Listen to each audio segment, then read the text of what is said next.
Eu era funcionário da Companhia Docas de Santos.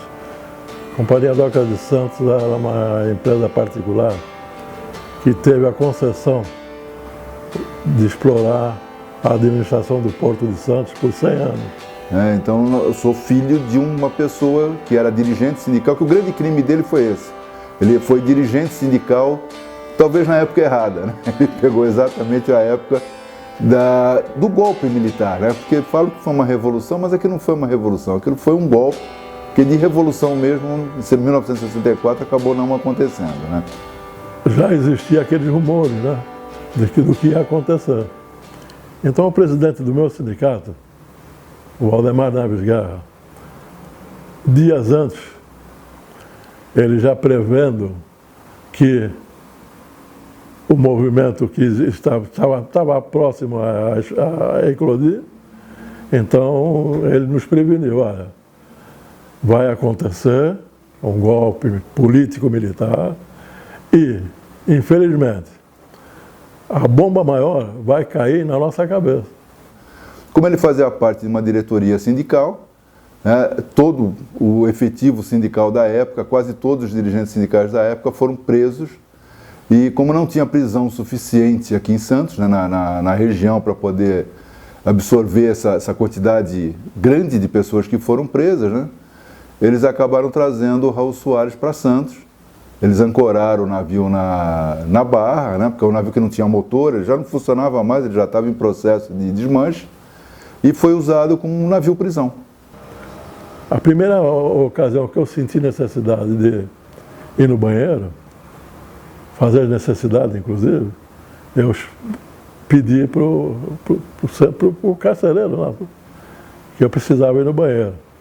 Então, eles levavam a gente com a metralhadora apontada para a gente. Então, você ia pelo corredor até o banheiro. No banheiro não tinha porta aberta, tinha o vaso sanitário, você sentava e ele ficava ali 2 metros de você e não tirava a arma nunca. A metralhadora sempre apontada para você. E com aquela postura séria, não era um negócio, não era para brincar, não. Então, você vê, foi o primeiro vexame que eu passei no navio, que é constrangedor demais.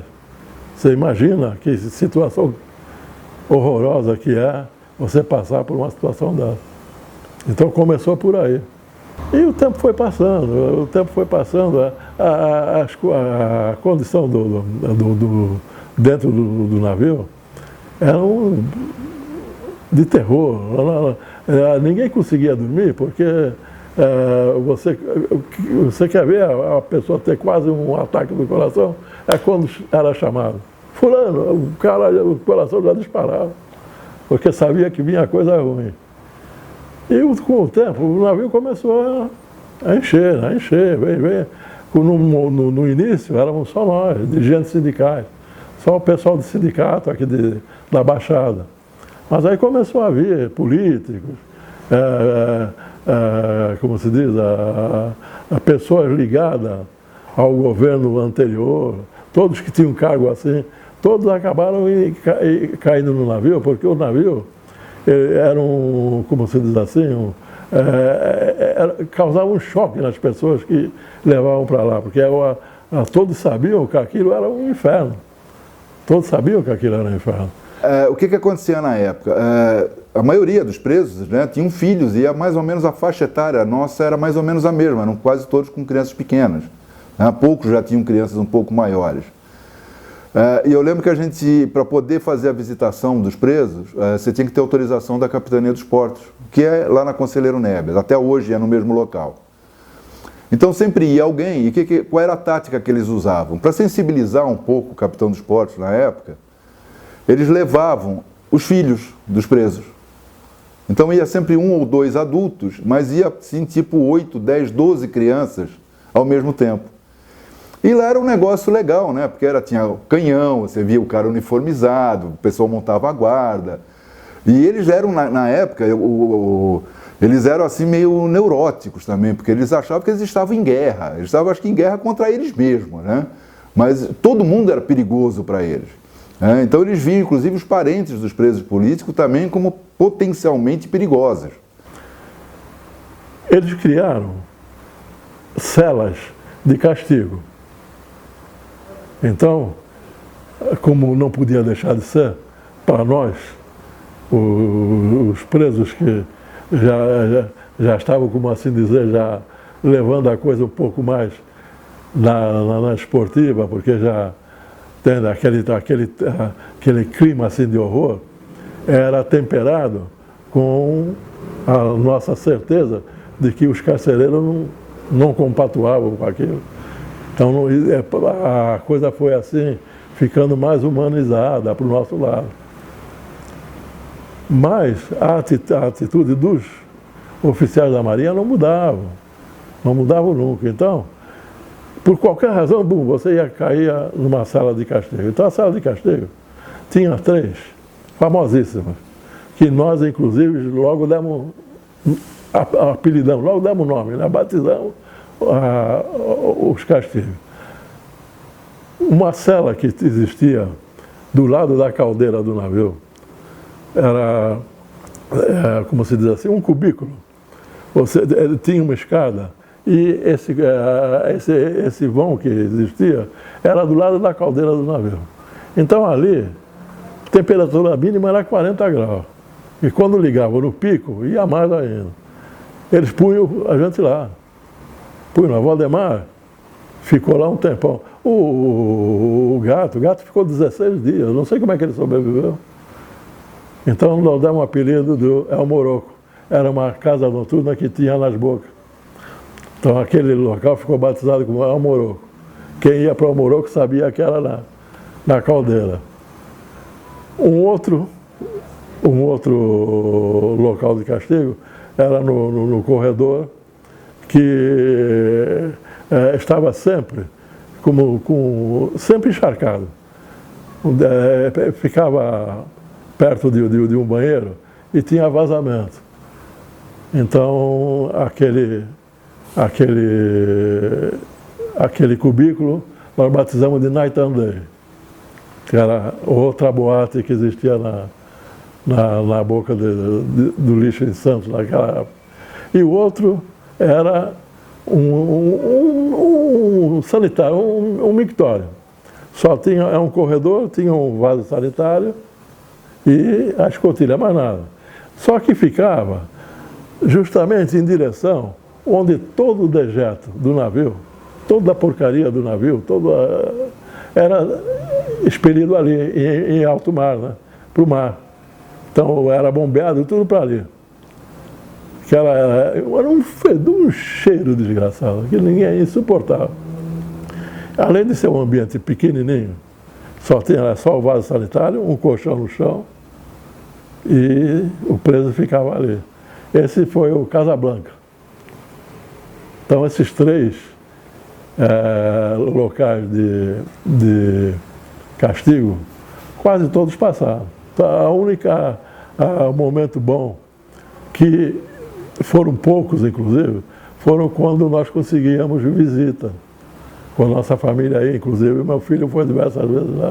E inclusive eu lembro muito bem, por exemplo, eu nunca vi o meu pai com barba para fazer, mal arrumado ou com cara de insatisfeito. Eles faziam questão da família ver que eles estavam bem, mesmo não estando. Eu sempre tomei todo o cuidado de esconder da minha família essas coisas. Sempre escondi, nunca falei dos castigos que estava passando. Não, tudo bem, está tudo bem, tudo bem, mas nos horrores que a gente passava lá, eles nunca tomaram conhecimento. Mas isso foi uma coisa de fora o íntimo deles. E entre eles combinaram exatamente isso. Nós não queremos que as nossas famílias saibam o que nós estamos passando aqui dentro. Hoje a gente sabe, mas naquela época a gente não sabia, até para não aumentar mais o sofrimento que eles tinham e que nós também estávamos tendo, né? E eu acho que a pior situação, e essa é a que mais marcou, é de um sadismo assim total, né? Essa é com o capitão do esporte, que era o Sabi Enrembar, onde ele foi anunciado que alguns dos presos estavam sendo soltos, né? Até tem fotos disso daí da época, né? Aí todas as famílias dessas pessoas que estavam sendo soltas foram lá para o pier, né? No Armazém 8. Então nos trouxeram à noite, 7 horas da noite, nos trouxeram para a Capitania dos Portos. Tiraram do navio, trouxeram para a Capitania dos Portos. Nós chegamos lá, nossas famílias, tudo lá reunidas, uma alegria só, né? Então a gente transbordando de felicidade, depois já acabou o drama, né? Então, na época, o capitão dos portos fez a maior sacanagem do mundo com todos nós. Ele reuniu o pessoal lá, ele leu o alvará de soltura, né? Deu liberdade para todos e imediatamente prendeu todo mundo num novo processo. Ele acatou aquele habeas corpus e já nos prendeu por outra razão. Quer dizer, volta todo para o navio novamente. Se isso não é tortura psicológica e sadismo, eu não sei outro nome. Isso marca. Então, é até difícil a gente falar isso daí, mas eu imagino, vocês imaginam, para a gente foi difícil, você imagina na cabeça deles. Aí você vê uma entrevista, como eu já vi várias entrevistas do seu, na época, capitão dos portos, seu Saber Remar, onde ele fala que ele nunca torturou ninguém. Isso não é tortura? Isso não é sadismo, gente? Como é que você faz isso na frente de toda uma família? Com gente de todas as idades? Então aquilo mexeu com todos nós. Porque enquanto você sofre um castigo, apesar de imerecido, já o castigo imerecido, ele te dá força. Ele te dá força porque você vê a injustiça que estão cometendo contigo. Você, como se diz assim, encontra força para lutar contra aquilo.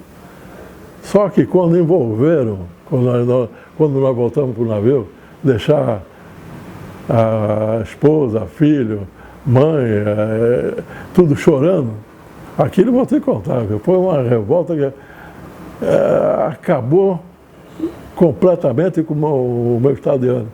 Daquele momento em diante, quando eu cheguei inclusive no navio, que os oficiais militares, tudo com aquele sorrisinho, que eles já sabiam que isso ia acontecer, aquele sorrisinho assim, deu vontade de enforcar eles todos.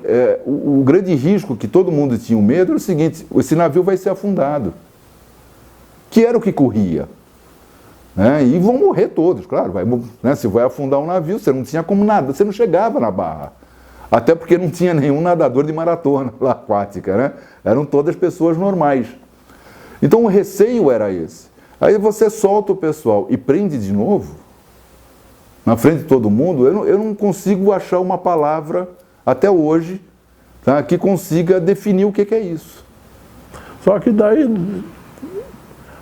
já é como eu te digo, se te ficasse lá o resto da vida, tanto é que quando chegou um belo dia, que eu ouvi chamar o meu nome, me deu aquele estalo, pô, vou para casa. Mas não senti emoção nenhuma. Não senti emoção nenhuma. Graças a Deus, filho, sinceramente, não senti, que já estava, como se diz assim, calejado, já não perdi completamente a noção das coisas. Eu estava ali. E realmente, quando foi para ser libertado. E é gozado que isso, eu tinha 6 anos de idade. Até hoje é difícil falar isso. Então é complicado. Aí outras coisas que são indiretas, né, que marcam a gente. Você imagina o chefe da tua família ficar 6 meses sem colocar um centavo na tua casa. Nós fomos viver de favor na casa dos outros. Favor. Já é ruim isso daí. Nós tivemos que sair de casa. Eu também não entendi por que nós saímos de casa. Agora, essa sequela que fica do que aconteceu com a gente, o que aconteceu com ele, o que aconteceu com a minha família especificamente, eu, meu pai e a minha mãe, tá? Que fomos os 3 assim, mais prejudicados. Isso ninguém vai conseguir recuperar. Não há dinheiro que pague isso daí. Entende? Pelo que a gente passou e pelo que aconteceu com a gente depois. Depois de libertado, quando pensamos, tá tudo, vamos refazer a nossa vida, porque todos foram sumariamente demitidos do serviço, né? todo mundo foi de... E com a pecha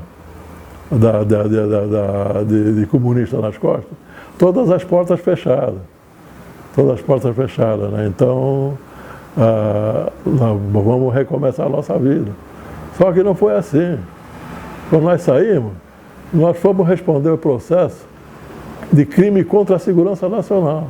Então, foi quase 2 anos, idas e vindas para a segunda auditoria de guerra em São Paulo, para responder o bendito do processo contra crime de segurança nacional. E estou aqui até hoje, graças a Deus, e lembrando essa situação que, não, infelizmente, não é para ser lembrada nunca, mas estou atendendo o pedido do nosso amigo aqui para servir de alerta,